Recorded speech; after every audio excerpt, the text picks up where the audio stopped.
મોદી શરૂઆત કરીએ સમાચારોની। સુરતમાં ગણેશ પંડાલમાં ચોરીની ઘટના બની છે। આ બ્રેકિંગ ન્યૂઝ સામે આવ્યા છે કે જ્યાં સુરતમાં 8 ગણેશ પંડાલોમાં ચોરી થઈ છે અને આ ચોરીની ઘટના મૈધરપુરા વિસ્તારના પંડાલોમાં થઈ હોય તે પ્રકારનું સામે આવ્યું। રાતના સમયે એક સાથે 8 પંડાલમાં ચોરી કરવામાં આવી। 2 વ્યક્તિઓ પંડાલમાંથી પૂજાના સાધનો ચોરી ગયા। ગણેશ પંડાલમાંથી ચોરી થતા ભક્તોમાં રોષ છે। પોલીસે સીસીટીવીના આધારે તપાસ હાથ ધરી। ક્રાઇમ બ્રાન્ચ અને સ્થાનિક પોલીસ પણ તપાસમાં લાગી છે। ધારાસભ્ય અને કોર્પોરેટર પણ સ્થળ પર પહોંચ્યા છે। ધારાસભ્ય કાંતિભાઈ બલર ઘટના સ્થળે પહોંચ્યા અને હવે આગળની તપાસ શરૂ કરવામાં આવી છે। દ્રશ્યો જોઈ શકાય છે કેવી રીતે 8 પંડાલને ટાર્ગેટ કરવામાં આવ્યા હોય તેવા દ્રશ્યો છે। 2 શખ્સ આવે છે, એક બાદ એક પંડાલમાં જાય છે અને ત્યારબાદ અલગ અલગ જે પૂજાનો સામાન હોય છે તમામ સામાન ચોરી કરીને ફરાર થતા આ સીસીટીવી જોઈ શકાય છે કે જે રાત્રે 3:51 એટલે કે વહેલી સવારે પરોઢીએ લગભગ 4 વાગ્યાની આસપાસની આ ઘટના હોય અને હવે વધુ તપાસ હાથ ધરવામાં આવી છે। એ તમામ જે ગણેશ ભક્તો છે, હિન્દુ સમુદાયના લોકો છે, તેમાં આક્રોશ ભભૂકી ઉઠ્યો છે। આખરે સવાલ એ થાય છે કે શા માટે આ ગણેશોત્સવ દરમિયાન ગણેશ પંડાલોને ટાર્ગેટ કરવામાં આવે છે। સંવાદદાતા બળદેવ સુતાર ફોનલાઈન પર છે। બળદેવ, અનેક વખત એ પ્રકારની આવી ઘટનાઓ જોઈ છે કે જ્યાં ગણેશ પંડાલને ટાર્ગેટ કરવામાં આવ્યા હોય। ગયા વખતે પણ અશાંતિનો માહોલ ફેલાવવાનો પ્રયાસ કરવામાં આવ્યો હતો અને આ વખતે પંડાલમાં ચોરીની ઘટના।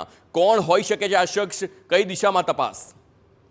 છેલ્લા 2 વર્ષની વાત કરીએ તો સુરતની અંદર જ્યારે ગણપતિની સ્થાપના થતી હોય છે ત્યારે વાતાવરણ ક્યાંક ને ક્યાંક દોડવા માટેનો પ્રયાસ છે તે અસામાજિક ઇસમો અથવા તો આવા ચોર ઇસમો જ કંઈક કરતા હોય છે। કારણ કે ગઈ વખતે પણ જે રીતે ગણપતિની જે મૂર્તિ પર જે રીતે પથ્થરમારાની જે ઘટના બની હતી અને વાતાવરણ તંગ બન્યું હતું, ત્યારે આજે ફરી એક વખત સુરતના મૈધરપુરા જે ગલેમંડી વિસ્તાર છે ત્યાં એક શેરીની અંદર જે 10 થી વધુ જે પંડાળો છે, પંડાલની અંદર એક સાથે જે ચોરીની જે ઘટના બની છે, 2 વ્યક્તિઓ જે સીસીટીવીમાં સ્પષ્ટપણે જે જોવા મળી રહ્યું છે કે 2 વ્યક્તિઓ છે તે આવે છે અને અલગ અલગ પંડાળોની અંદર જ્યારે પ્રવેશ કરે છે અને ત્યારબાદ અંદર જે સામગ્રી હોય છે તેની ચોરી કરી અને જે ફરાર થઈ ગયા છે। જ્યારે વહેલી સવારે સ્થાનિક લોકોને ખબર થતાની સાથે જ સ્થાનિક લોકો છે મોટી સંખ્યાની અંદર ઘટના સ્થળે પહોંચ્યા છે અને એક આક્રોશ છે તે લોકોમાં જોવા મળી રહ્યો છે। પોલીસ કાફલો છે ઘટના સ્થળે પહોંચ્યો છે।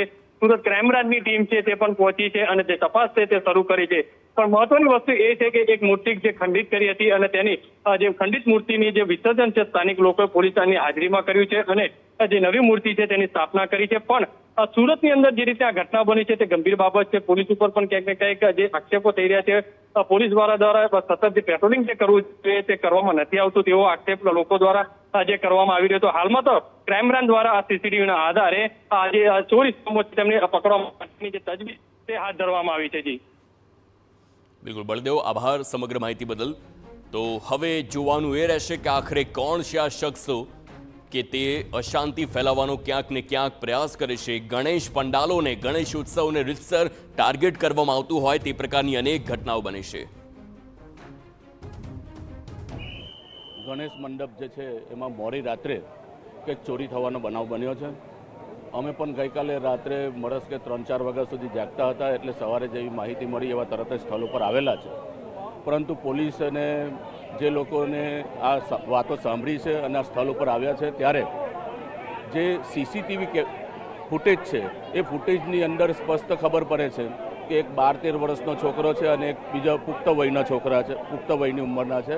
એ લોકો ચોરી કરવાના ઈરાદે અહીંયા આવ્યા હતા અને ચોરી કરવાના ઈરાદે એને જે અધમ કૃત્ય કર્યું છે અને એને લીધે જે કંઈક માહોલમાં જે પરિસ્થિતિ ઊભી થઈ છે એ પરિસ્થિતિમાં પોલીસ દ્વારા અને પોલીસના અધિકારીઓ દ્વારા અમને ખાતરી આપવામાં આવી છે કે 24 કલાકની અંદર આ જે કંઈક લોકો છે એને ઓળખી કરાયા છે, એને પકડી લેવામાં આવશે, એની પર તાત્કાલિક કડક કાર્યવાહી કરવામાં આવશે, એની પૂછપરછ કરવામાં આવશે અને એની પર કાયદેસરના પગલાં લેવામાં આવશે।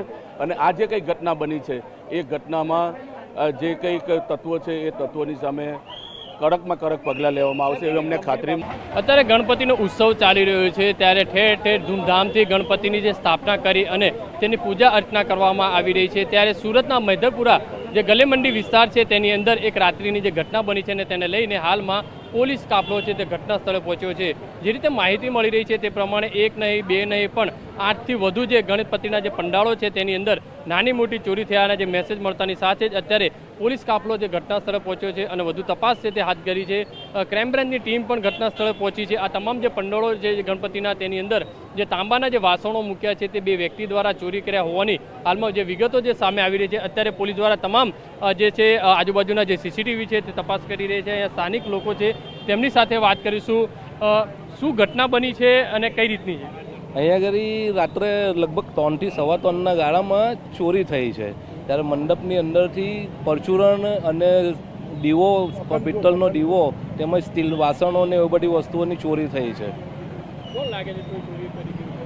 આમ તો જનરલી કહી નહીં શકાય, પણ હવે શું કહીએ આની અંદર તો, કેમ કે કેટલા મંડપોની અંદર ચોરી થઈ?